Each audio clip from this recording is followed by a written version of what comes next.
पहली नजर जब मिलल तोह से पागल प्यार में बंदा। पहली नजरिया मिलल जब तोह से पागल प्यार में बंदा। एक बार देखी हजार बार देखी चेहरा दूजी के चंदा। तोहर नहीं के जवाब तू तो हौला जवाब काहे लागेला बाप बात कइला पर।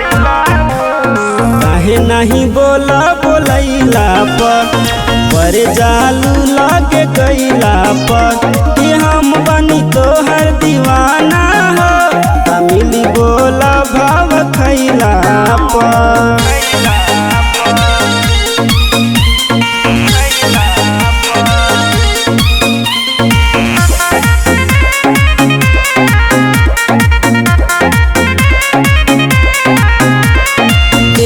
करे जा खजानी भेजा नंबर तू दे जा।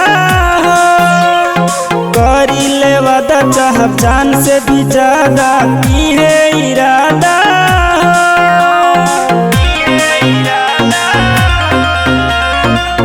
हो करे जा खजानी भेजा नंबर तू दे जा।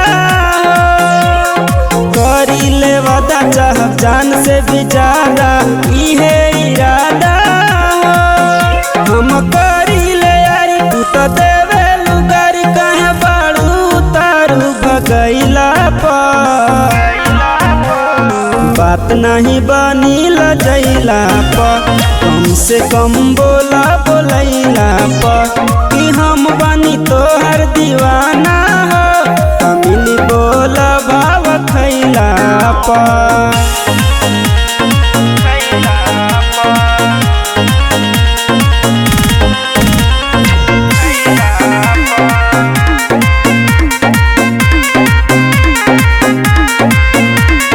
दिलवा के रानी तोहरे के जानी बात लमानी हो। प्यार के निशानी अपन जवानी बनी कहानी हो।